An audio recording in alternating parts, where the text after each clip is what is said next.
have exceeded our previous record. So we better get started before the fire department shows up. Throws somebody out.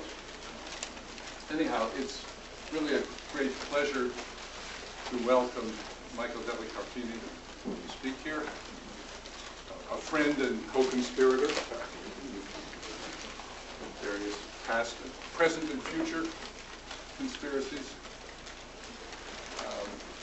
Michael did undergraduate work at the University of Pennsylvania before doing graduate work both in political science at the University of Minnesota.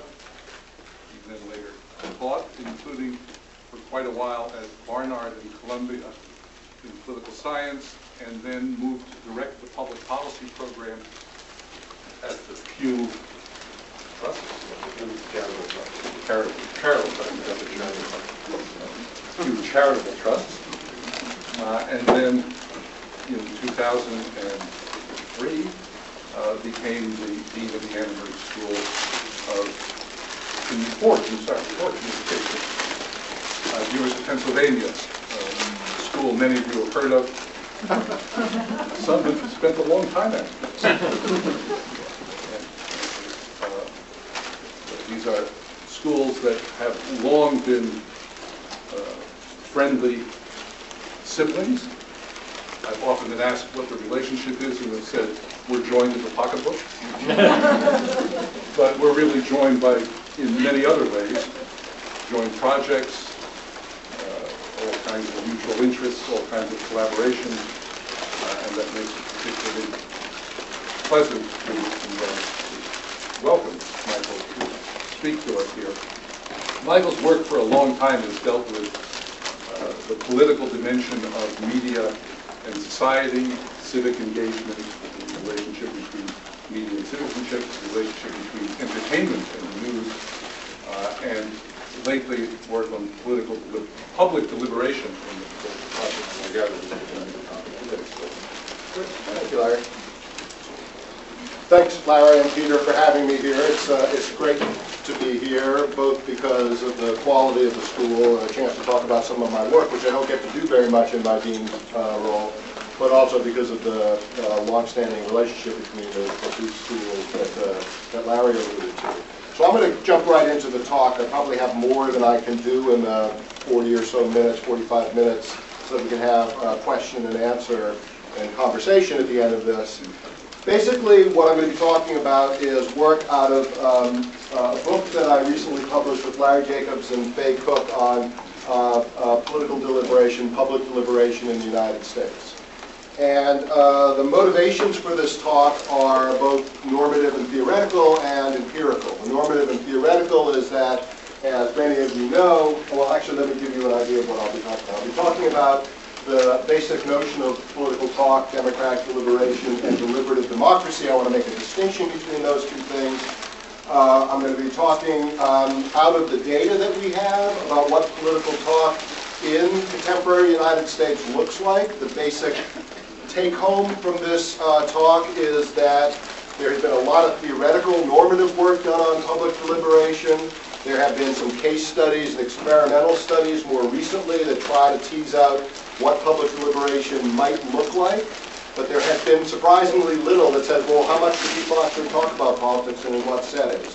And so this project that began several years ago was an attempt to remedy that piece of it by doing a national survey that basically queried people about their discursive participation in public life in the United States. And most of what I'm going to be talking about are the results of that study. In doing that, I'll describe the survey a little bit. I'll talk a little bit, as I said, largely in descriptive terms about how much and what kind of political talk Americans engage in, who those folks that engage in political talk are, what the experience of participating in a somewhat more formal deliberative process is like for people, and then talk a little bit about the impact that participation in deliberative forums has on other kinds of civic and political engagement, and if we have time, describe the institutional structures that encourage this kind of deliberation. Doesn't have to, again, another take-home is that it doesn't happen on its own. that in fact there is an institution of public deliberation, set of institutions that is developed in the United States. And I want to talk a little bit about that, and then some concluding thoughts on summarizing what I've said, and also talking about some of the limits and directions that we can move it. Let me start by talking a little bit about the notion, the terms that I use. So John Castile describes deliberation as the following: discussion that involves judicious argument, critical listening, and earnest decision-making. Full deliberation includes a careful examination of a problem or issue, the identification of possible solutions, the establishment or reaffirmation of evaluative criteria, and the use of these criteria in identifying an optimal solution. Within a specific policy debate or in the context of an election, deliberation sometimes starts with a given set of solutions, but it always involves problem analysis, criteria specification, and evaluation. A very formal but fairly common definition of what people mean, normative theorists in particular, when they imagine what public deliberation might look like at the citizen level. Similar kind of definition comes from Simone Chambers, a little bit more generic in its form. Generally speaking, we can say that deliberation is debate and discussion aimed at producing reasonable, well-informed opinions in which participants are willing to revise preferences in light of discussion, new information, and claims made by fellow participants. Although consensus need not be the ultimate aim of deliberation, and participants are expected to pursue their interests, an overarching interest in the legitimacy of outcomes, understood as justification to all affected, ideally characterizes deliberation. You can begin to see the key components in these two definitions of what theorists mean when they talk about public deliberation. It's structured, it's ends-oriented, it is equal. The participants are the stakeholders who are likely to be affected by it. You enter it and you engage in reasoned, informed dialogue and debate. And the goal is, if not consensus, some agreement that the solutions being reached are solutions that can be legitimated even if you might not be the person who benefits directly from it. I mean, this is the underlying notion that flows through earlier theory on public deliberation, that flows in various ways through Habermas, through John Dewey, through Amy Gutman, and more recent normative theorists. James Fishkin, whose work I'm sure you know, who has done work on deliberative surveying and how you might model deliberation and test its implications through a combination of surveys and deliberative forums, adds a notion that I think is really important. There are some issues with some of Fishkin's work, but this point I think is a really important one. That's the notion of incompleteness. One of the problems when people have moved from the normative theory of public deliberation and what its role might be in politics and public life is that it is such a strict formal definition, whether you're using Habermas's or Castile's or even Chambers' summary of it, that it's almost impossible to find. That the notion that you would have equitable, reasoned, informed debate and dialogue in which people enter it on an equal footing and produce solutions that everyone agrees to, that's hard to find, right? And it can, the saying, of course, is that the perfect can be the enemy of the good, and that happens a lot when people think about normative theory, and especially when they move from normative theory to empirical research about it. So Fishkin's notion of incompleteness is really important, and we adopt it. And by incompleteness, all he means is that when arguments are offered by some participants, when they go unanswered by others, when information that would be required to understand the enforcement claim is absent, when some citizens are unwilling to weigh some of the arguments in the debate, you could argue that that makes it less deliberative, but you don't have to argue that it makes it non-deliberative. And so all he's arguing in this simple quote is, let's be realistic. Right? As we turn from the normative and the theoretical to the applied, let's not say yes or no to whether deliberation is occurring, but let's talk about it in terms of more or less. It's a really simple point, but it's a point that often gets missed in debates about deliberation, and a point that we use as a starting point for our own work. I want to introduce another term that is about the work that Larry and Faye and I were doing, and we call it discursive participation. All that really means is talking about politics and public affairs, but we want to use this term, and we use it in the work we've done, as an umbrella term of which deliberation is one part. So deliberation, if you think of it as having more formal aspects to it, in which people come together in formal or semi-formal settings to talk about specific issues of public importance, and do it in a way where they can have some kind of informed discussion that is solution-oriented and consensus-building oriented. That's one form of discursive participation. But we include in discursive participation any form of citizen talk, discussion, debate, conversation, or deliberation on public issues that affect local, national, or global communities in which you live. So it has to be about public issues, but it can have a variety of formats. So when I text message or email a friend and say, did you see Obama's State of the Union address, what did you think about it when he said X, that's a form of discursive participation. It's not deliberation, but deliberation is one component of this larger notion of discursive participation. So the characteristics of the broader category of discursive participation is that it's discourse with other citizens, no matter what form, that it is a form of participation in and of itself. This is an important point. Many people argue that talk is only valuable if it leads to something else. All right, and we want to, that's true at one level, but we want to introduce the idea of public talk as a form of participation, just like voting is, just like petitioning is, just like protest is, just like working for a voluntary organization, that you are engaging in politics when you engage in public talk, that it can occur through a variety of mediums, face-to-face to the internet, and that it is focused on formal and informal discourse about public issues. All right? So that eliminates talk that might not be about issues that are of public. So it has some limits to it, but it also is a broad enough umbrella to include within it the more formal notion of deliberation. Okay?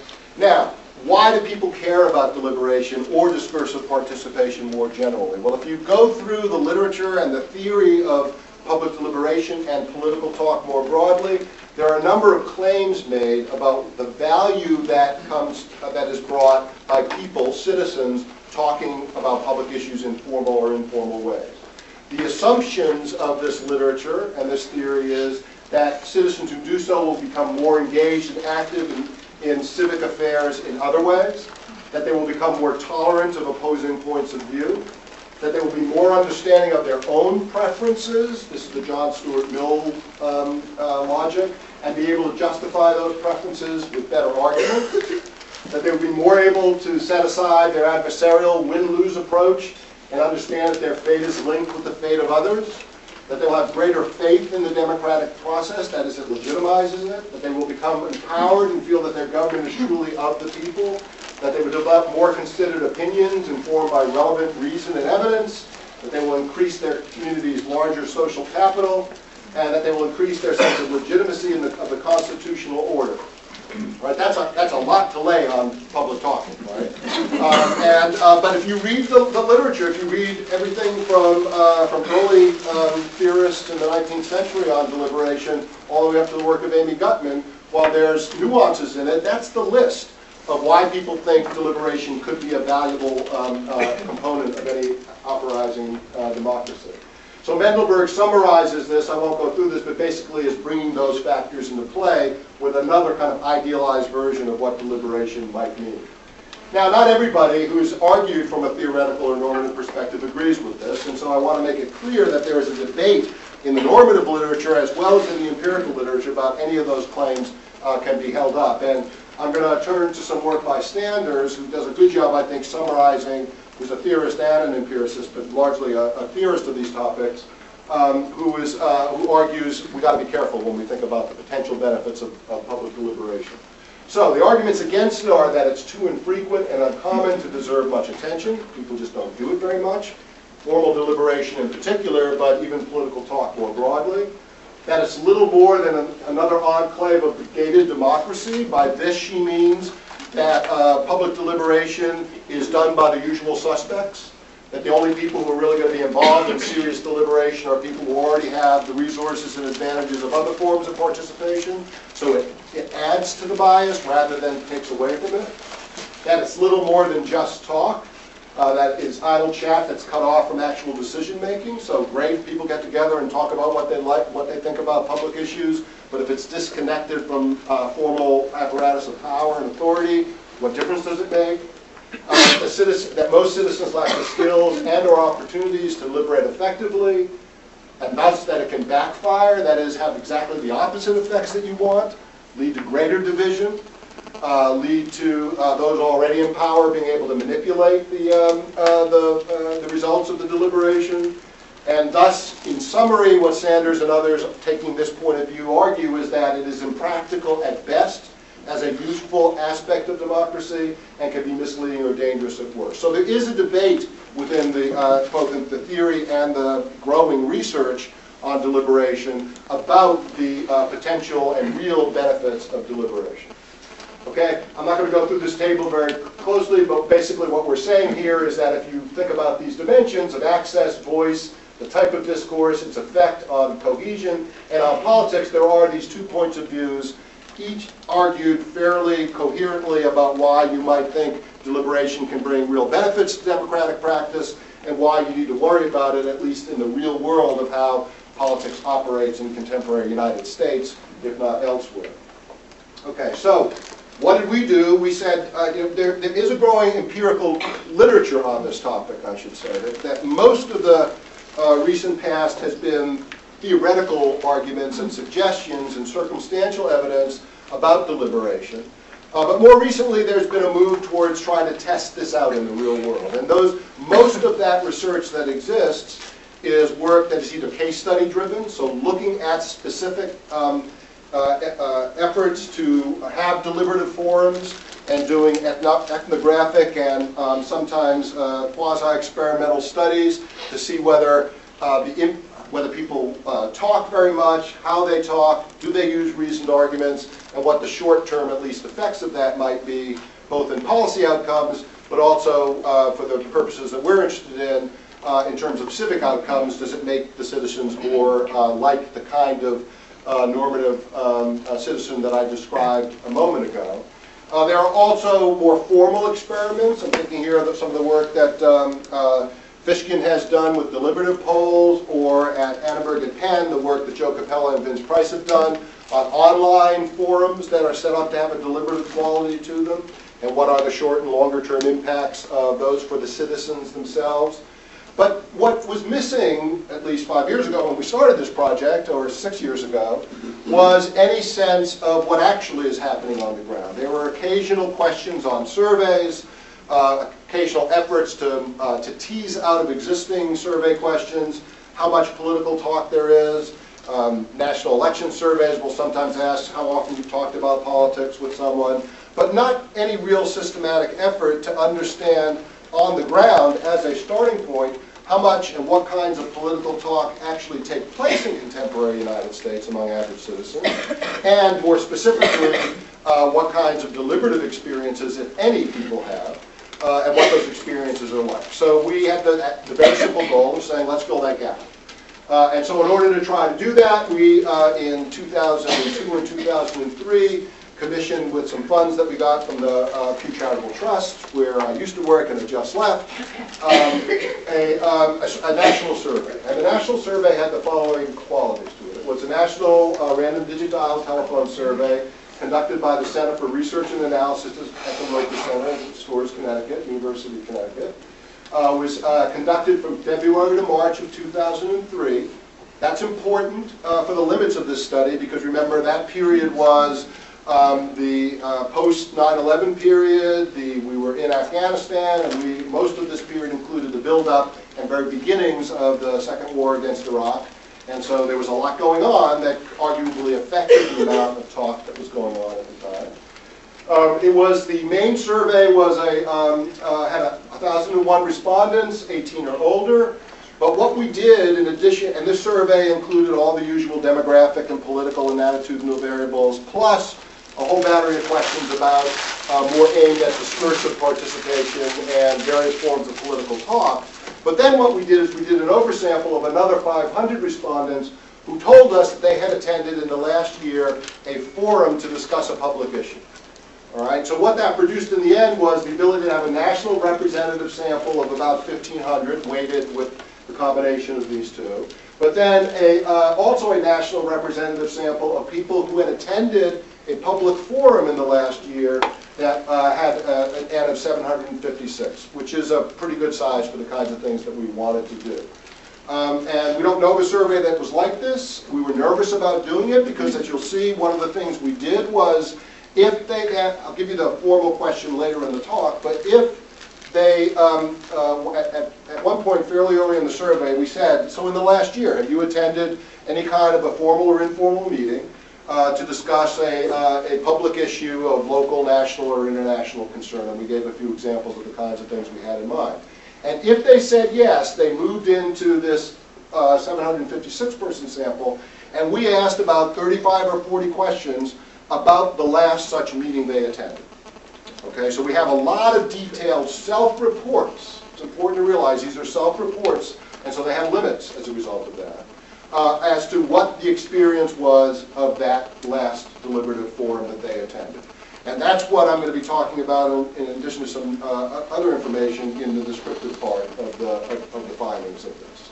But it is, to our knowledge, the only national sample of people who are specifically about public deliberation and discursive politics, and then looking at the experience.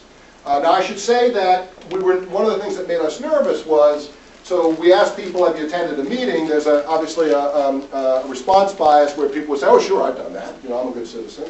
And so we get an exaggerated number, as you often do with forms of civic engagement.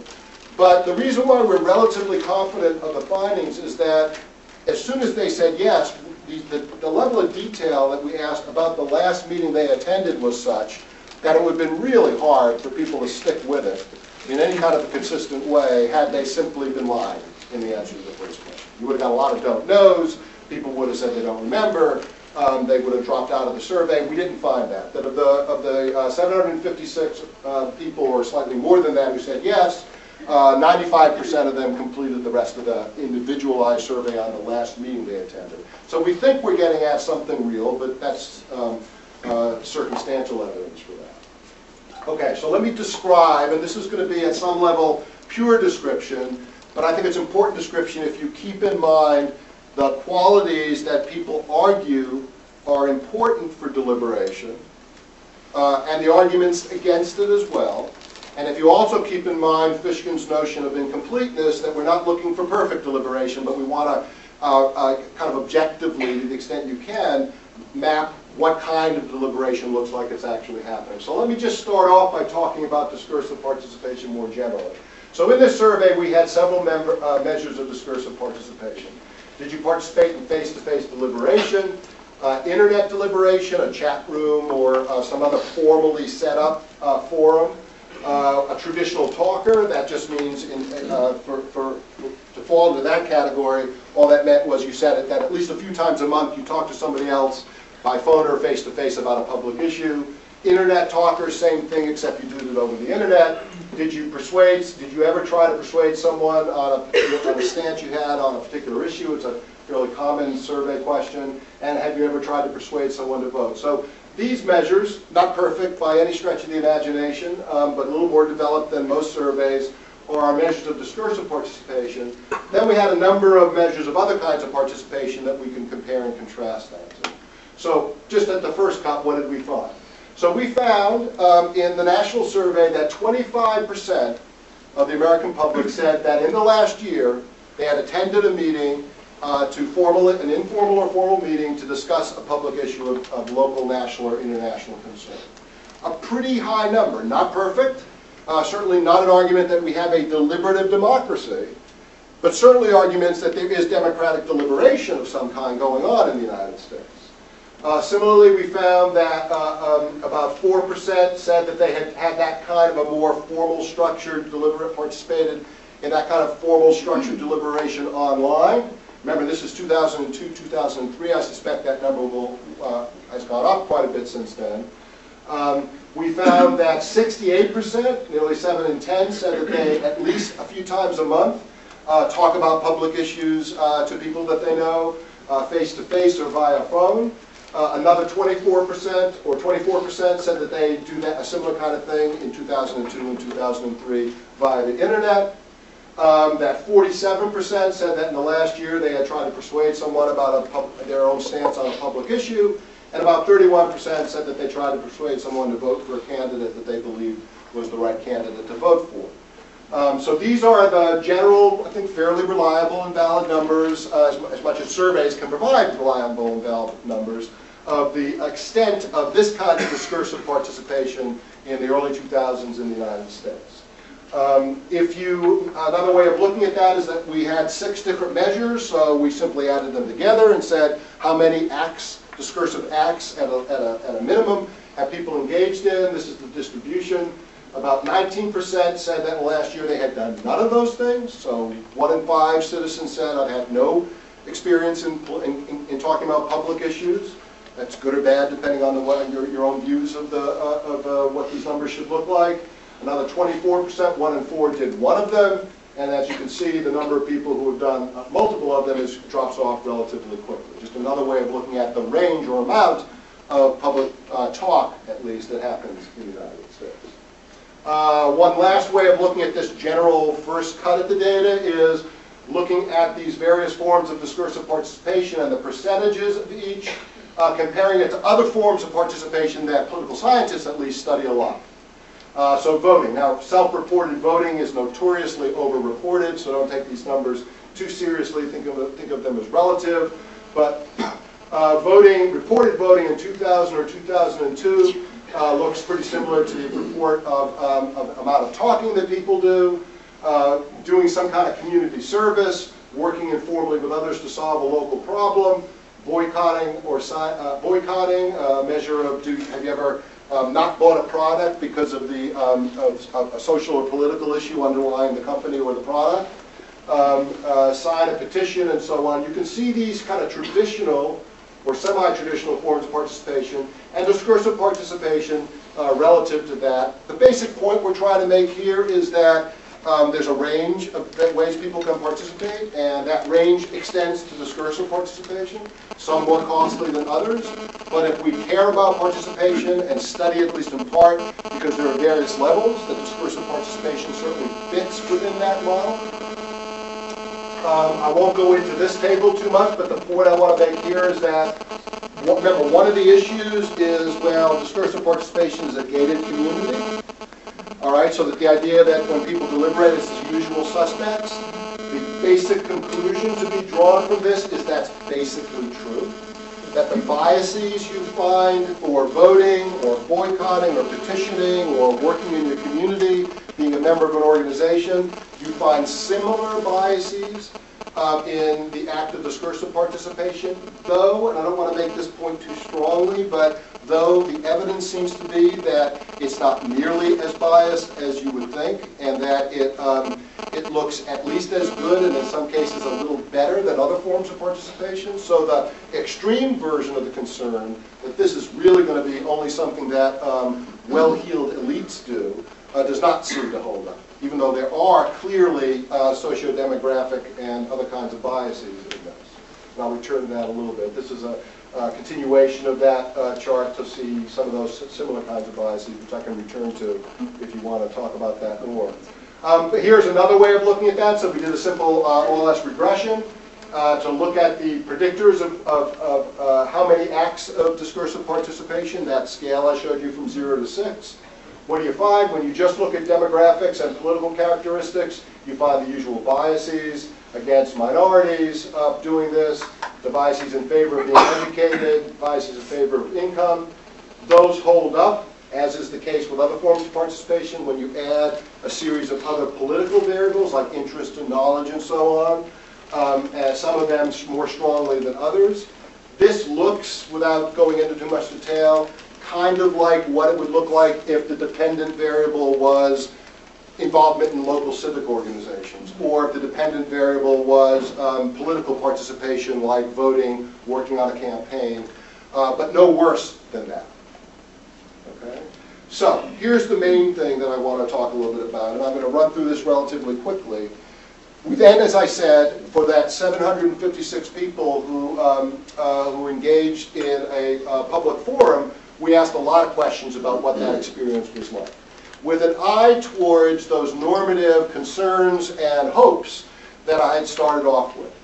And we look at this in a variety of different ways. But here's the question that started off with. So since the beginning of last year, that is since January of 2002, have you attended a formal or informal meeting organized by yourself, by someone else you know personally, or a religious, social, civic, governmental, political group, to specifically discuss a local, national, or international issue? And then we gave some examples. We debated whether to give examples or not, but we felt like we really wanted to get a handle on the kinds of things we were interested in. And we piloted a few versions of this, and this is basically what we wound up with. So if you said yes to this, you then became part of that sample of people who had attended a meeting that got this large battery of questions, okay? So here, let me just give you a quick run-through of some of the specific questions we asked. So you can, this is a little more than trying to give you a portrait of the deliberative experience in the United States, okay, in the early 2000s. But I think it has embedded in it some really important information regarding the larger normative and empirical questions underlying it. So, how did you find out? So we wanted to know right from soup to nuts the experience. So one of the questions we asked, how did you find out about the last meeting you attended? And one of the things you see here is that there's a range of ways people found out about the meeting, but the largest percentage was that a friend, neighbor, or family member. That's connected to this notion of deliberation as being part of social capital and a local phenomenon, even though the topics may not be local. And then you'll see that kind of leafleting and flyers are important. In some cases, the person who was being interviewed helped to organize it. In some cases, it was done by an organization that the respondent was already a member of. But, and all this data, as I'll say at the end, is available if people want to look at it more closely. But here you get a picture of how people even know to do this.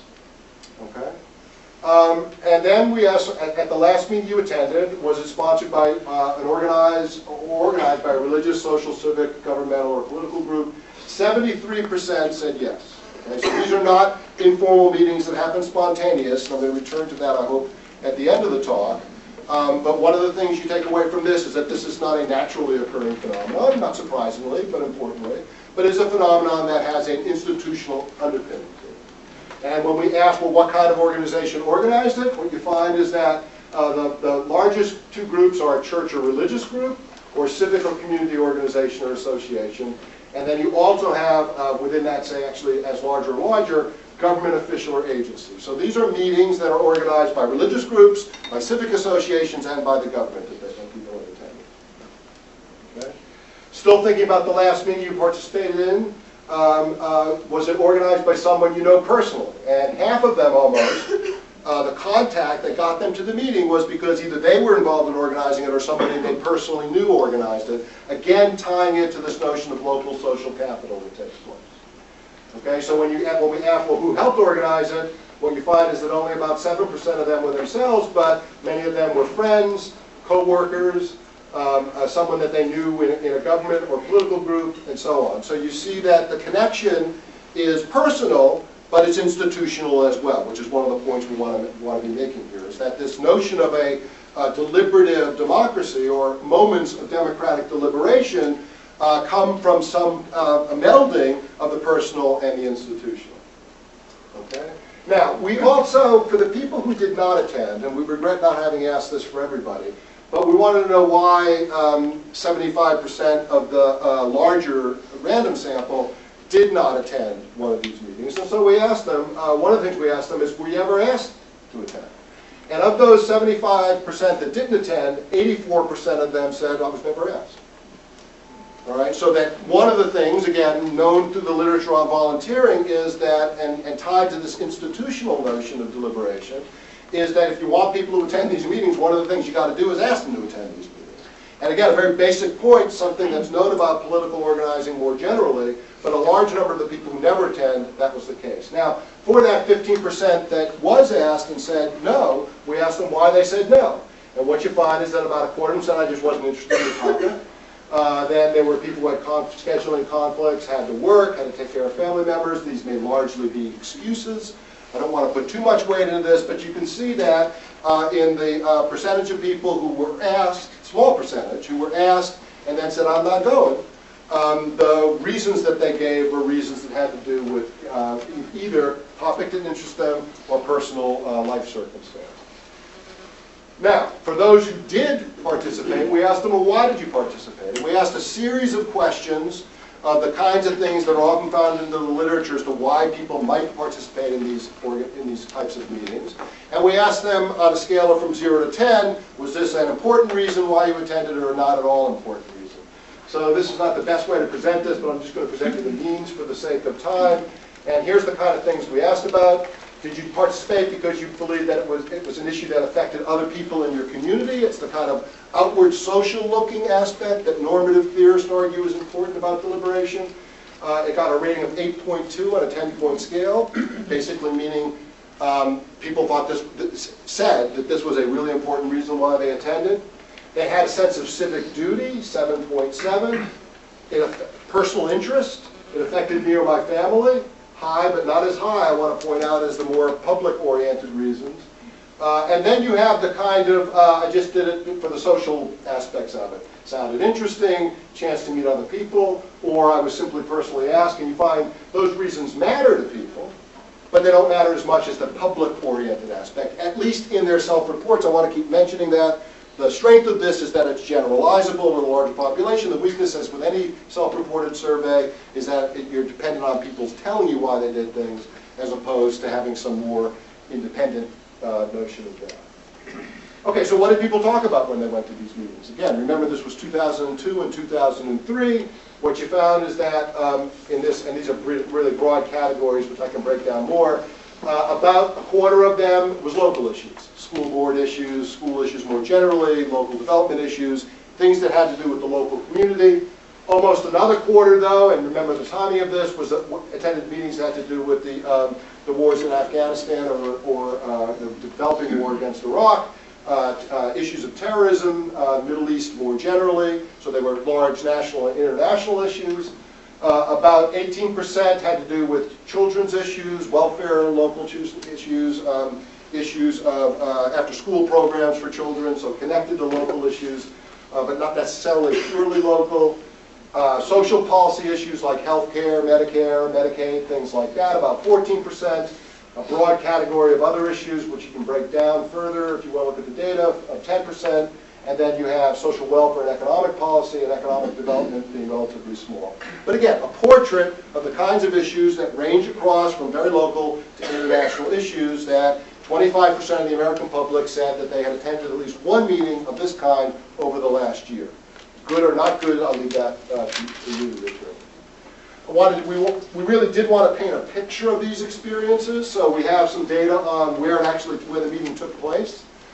Which has some real public space and public deliberation implications that could be dug into deeper. But as you can see, they tend to happen in public and semi-public places. A church or synagogue, 15%. A school or college, 27%. A government building or office, 14%. Some other public building or community center, 13%. Those are the major places. The point being here that these have a public aspect to them. Right, a community and public aspect to them. You know, we had thought that for the way we had worded the question and for the types of meetings that people might have in mind, that happening in someone's home or their own home might really dominate this, and they were just thinking about conversations over dinner, but clearly that's not what's going on here. We're happy to see. Okay. What was the size of the meeting you attended? A lot of the deliberative literature focuses on issues of what constitutes a good-sized meeting for a deliberation. And while these numbers don't get a full handle on that, because even big groups could be broken down into smaller groups, what you see is that about half of them are relatively small meetings, and then you have some that are significantly larger, and a quarter, say, report that they went to meetings that had 100 or more people in them, although again, those could have been broken down into smaller groups. So again, a portrait of the type of experience that this 25% is experiencing.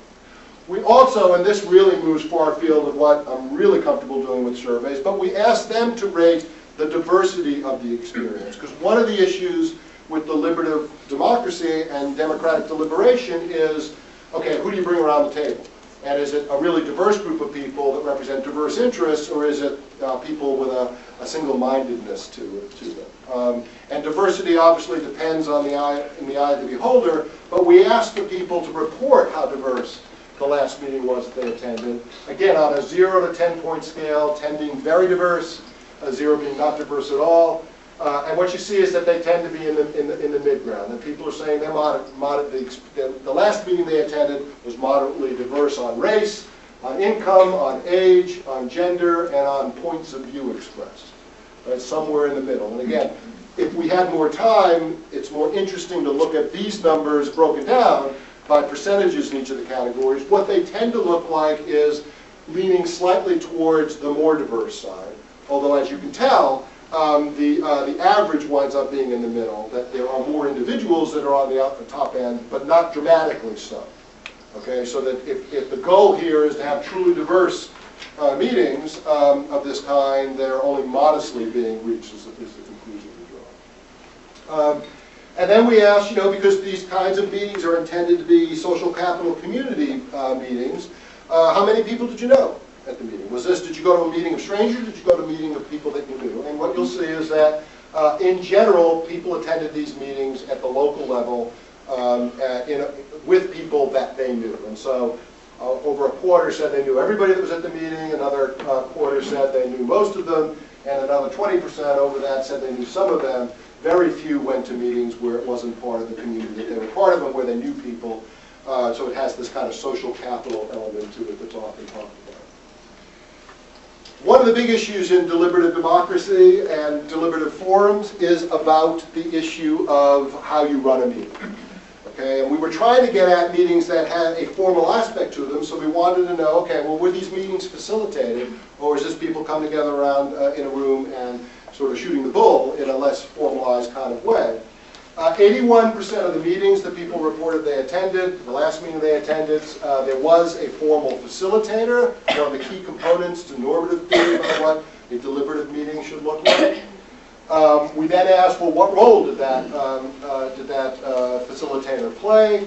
Again, on a 10-point or 11-point scale, we asked them, was the role to try to educate the meeting's participants about the issue in a neutral, balanced way?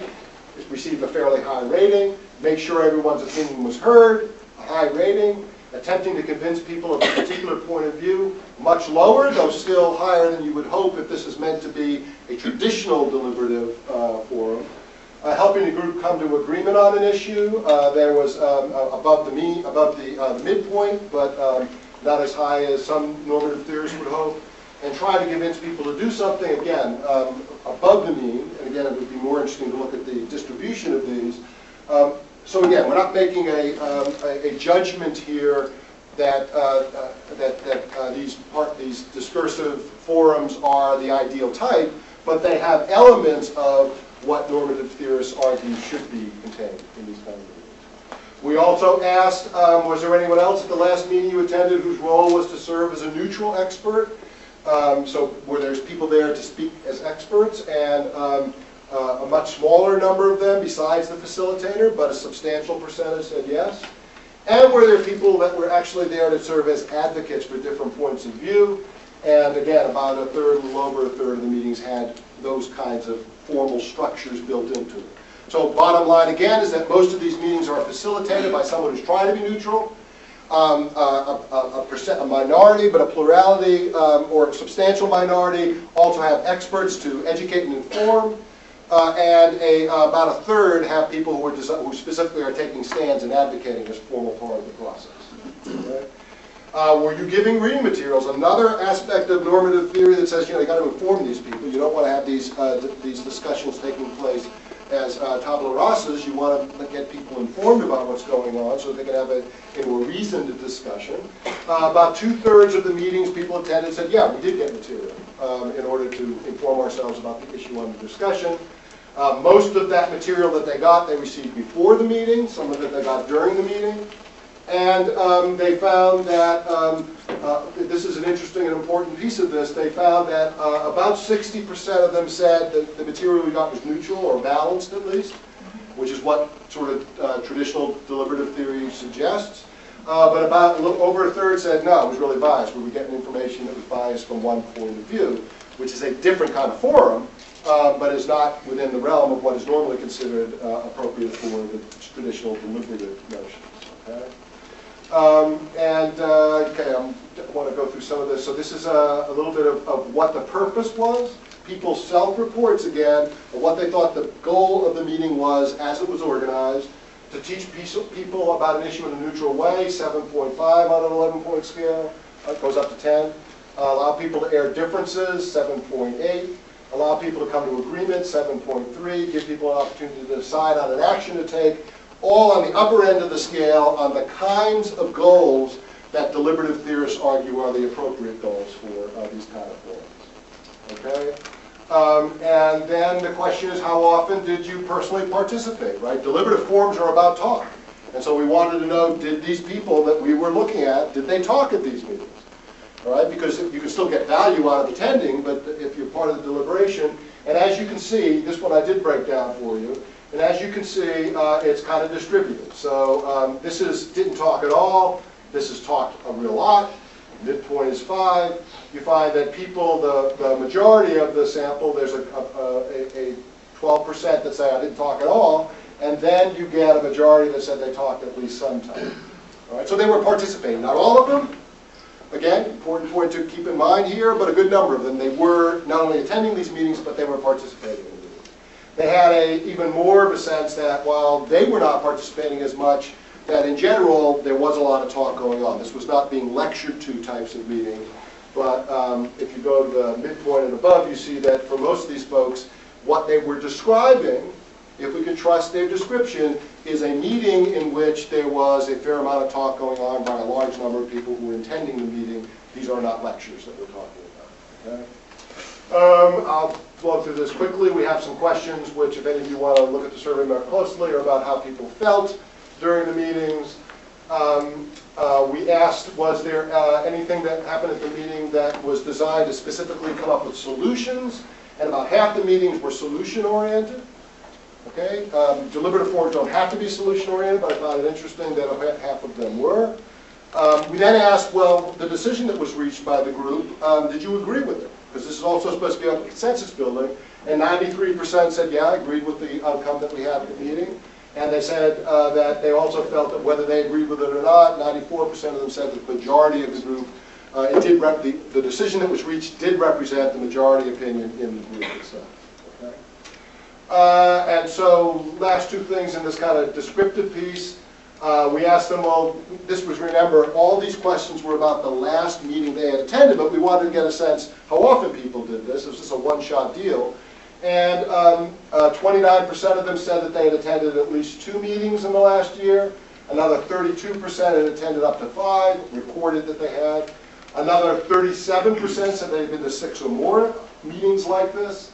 And only 2% said that they couldn't tell you. So this is not, even though we were asking about the last meeting, this is for that 25%, a fair number of them are actually engaging in this as an ongoing aspect of their civic engagement in public life.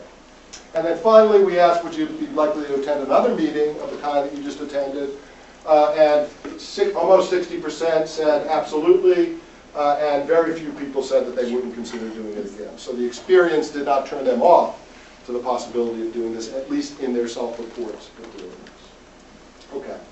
I want to leave some time to talk, so I'm going to go through this very quickly, and then we can go back to it. But what I wanted to do in this section, if I had left a little more time, is to say, okay, so in and of itself, the bottom line I take from the description I gave you so far is that there is a reasonable amount of deliberation that takes place, embedded in an even more common set of discursive practices.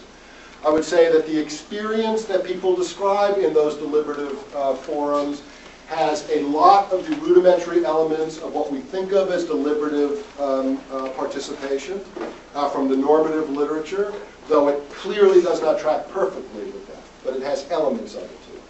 Now, one of the big take-homes in this debate about deliberative democracy is, well, so what? Right? And the so what ultimately is often, does it lead to any kind of policy change? And we don't have any data that can answer or look at that question. But the more mid-level so what is, does it get people engaged in other aspects of civic and political life? And we bring to bear, which I won't go into a lot of detail, 3 pieces of evidence, all of which suggest, emphasizing suggest, that it does. that there is an impact in talking about politics that leads to more likely engagement in political participation, more likely engagement in civic participation, more likely engagement in other forms of community engagement, and more likely development of the kind of political capital that you need to be an active citizen, like political interest and so on. So the three pieces of evidence, which I won't go through in any detail, are we asked them directly, right? Self-reports again. We said, after you attended this meeting you just described to us in the last 20 minutes, did you follow up in any way to act on that issue in any other way? And it was an open-ended question, and they said, if they said yes, they told us what they did. And about a third of the people who participated in these meetings said that yes, they did something very specific because of their attendance at the meeting. And what that specific thing was, it was everything from continuing to talk to other people and try to persuade them on the issue and the conclusions they reached, to contacting a public official or the media, to voting based on that issue. So it was the usual range of activities that we normally think of when we think about civic engagement and political engagement.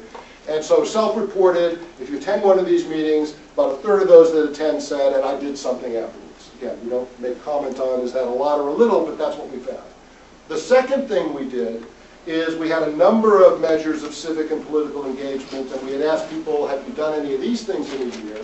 And we did a traditional cross-sectional survey, OLS regression analysis, controlling for all the usual suspects that that influence civic and political participation, but added the variable of attending a deliberative forum.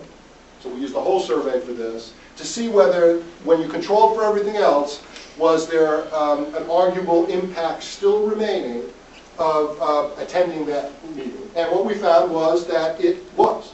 And that even when you try to control for the other stuff, it was a correlation or a regression coefficient that was only smaller than education. And it was about the same size as education, as impacting civic and political participation.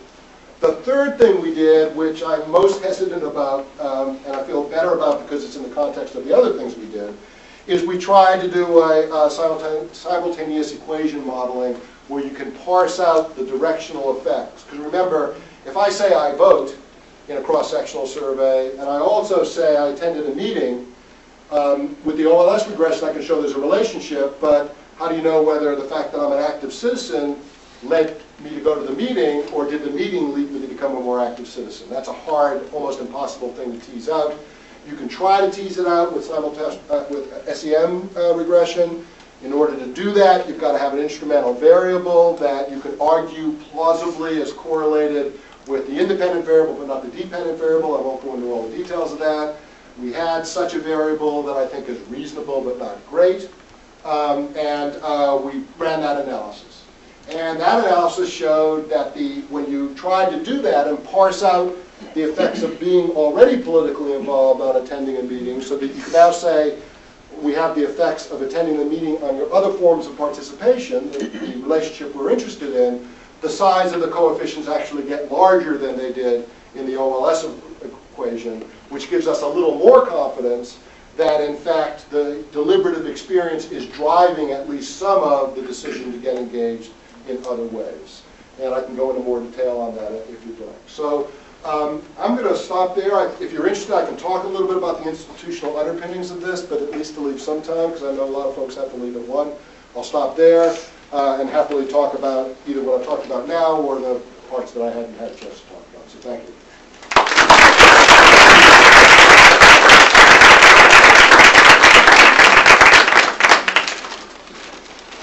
Yes.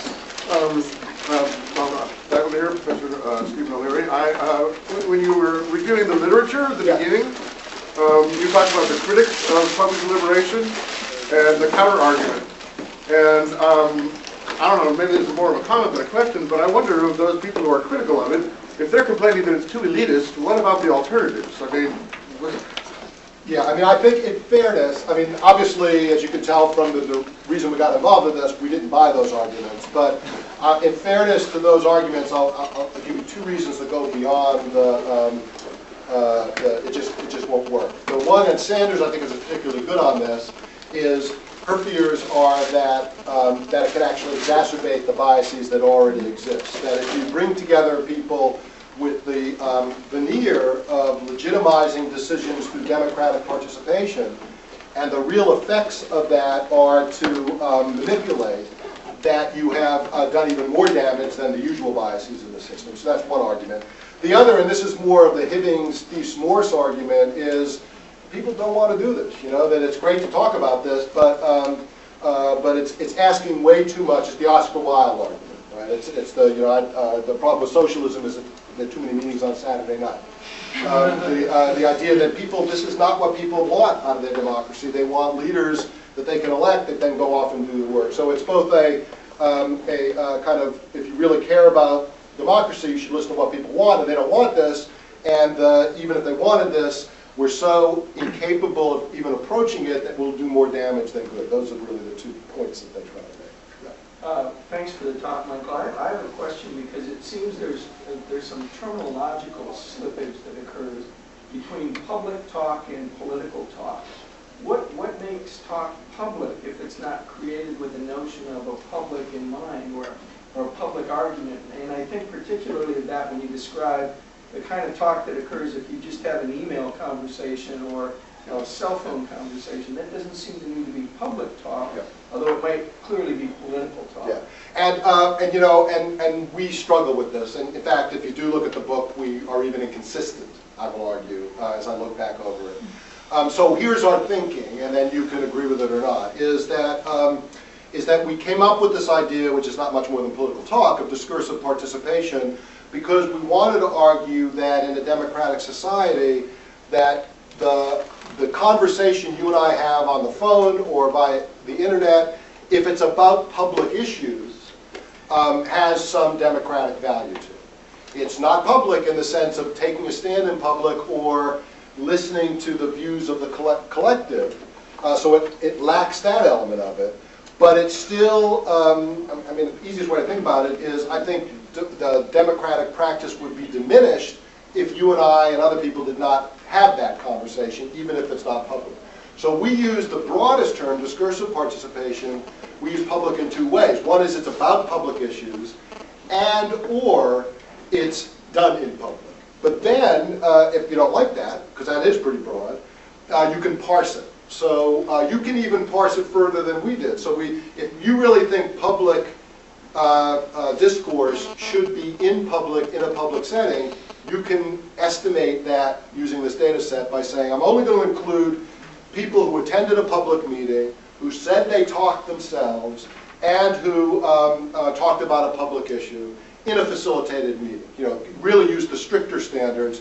You can figure out what percentage of people said that. So we were generous because we wanted to talk more generally, but you don't have to be with this data set. And most of what I presented you was about the deliberative forum experience, where it is more like what you described. Just to follow up on Tom's question,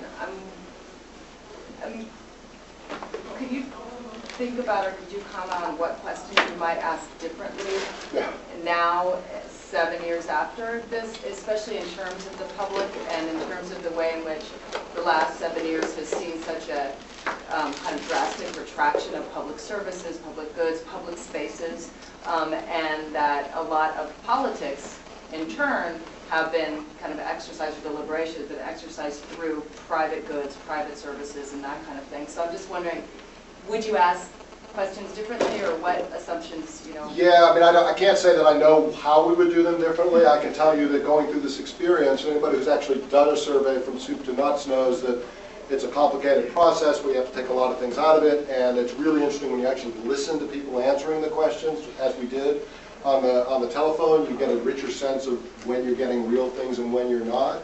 I certainly don't think we'd use the 0 to 10 scale for a lot of the things we looked at. And I think we would probably add more open-ended questions so that you could start off with a little bit more of a premise of letting people themselves decide what constitutes public issues and public concerns.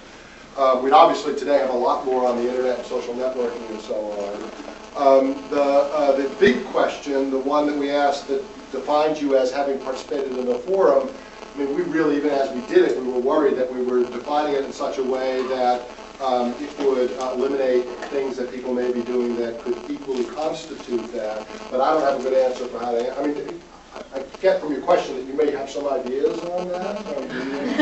No. I mean, it's again, for those of you who know a little bit more about my work, I mean, I've walked between the worlds of quantitative and non-quantitative research, and I like to think that I see the benefits and weaknesses of both. We thought this field suffered from an absence of more quantitative research. But having done this study, we now think that the results of this can then iterate back to more qualitative research. And I think that there's lots of things that came out of this that beg for a more kind of in-depth qualitative ethnographic participant observation, however you want to do it, approach to looking at some of these issues. So here's an invitation for qualitative speculation. Last summer, the airwaves were blanketed wall to wall with depictions, sometimes live, sometimes edited, of so-called town hall meetings all over the country. Yes, yeah. Who were those people? Who were the people that were there at the meeting? Are they your people? Which of your people You are know, those I don't know, obviously, I don't know for sure. But I've developed my own take on that. That is, and like a good citizen, I'm blaming the media. Because I had the fortune, partly because I was doing these studies, to not only follow the media discourse about that, but to actually attend a few of those meetings. And I can tell you, I have no doubt that there were some meetings that were institutionally structured in a way that made it look like it was grassroots when it was not. Although, I want to remind people that grassroots doesn't mean it just kind of springs out of the head of people, that things get done because they're organized. And so my problem, to the extent that it was manipulated, my problem was not that it was organized, but whether or not the people that were there really represented kind of average citizens who were organized, or a more kind of Iranian demonstration led by people who were already being paid to do it. And I don't know the answer to that. But I can tell you that I am convinced that the media depiction of this as either truly grassroots, the Fox News Network approach, or completely manipulated, the MSNBC and Keith Olbermann approach, I think both of those are wrong. I think a lot of those meetings that took place were actually interesting discussions that took place, that were not hyperbolic, that people really seriously thought about issues, and the media did not present that piece of it to us. So bottom line, do I think that in our survey, if they had attended one of those meetings, they would have been in that 25%. And you can decide, but if you had then, it would have changed, I think, the numbers that I showed you when you asked, was it biased, was it facilitated, did you agree with the decision that was made? I think that they are not typical of the kinds of things that were represented in the meeting. And maybe more typical now than used to be the case as deliberation becomes more part of the process. So, yes? One last question. Can you talk about attendance versus participation? Because even though within a discursive forum, you do need at least some people to be talking. Yeah. There is a lot of validation in attending and watching and listening. Yeah. And you have these town halls where you have maybe 3 or 4 people talking and the rest of the world watching. Yeah. Is there a hierarchy of participation? And what do you think about those who just watch and listen and maybe go home and then talk to their neighbors? Yeah, I mean, I'll tell you what my hierarchy would be, and then I'll admit that I don't have any evidence to demonstrate that. But for me, there is a hierarchy. So attending and participating, I think, is likely, as a hypothesis, likely to produce the greatest individual benefit from the experience of the sort that we've looked at here in terms of your likelihood of going away with all those positive things that the theorists talk about. Attending in person and watching but not talking, I think, is not as good as that, but in terms of its likely effects, but is better than not attending. And I think watching it on TV probably has the 3rd level of those effects. I have no evidence for that. I think James Fishkin is actually trying to do work on that now, because as you know, his deliberative forums, they try to televise them, and they've started to do some work on if you watched it on PBS, does it have any effects? I'd rather live in a democracy where large numbers of people actually occasionally attend these meetings and talk. I would be satisfied and think it would be an improvement if at least large numbers of people watched them. That's what I would say. Our speaker next week is Barbara Wilson from the University of Illinois. And the title of her talk is Move It, Football Head. Can children learn disrespect from television? So I hope you'll join us. Thank you. And I hope you'll join me, and thank you, Michael, for a very...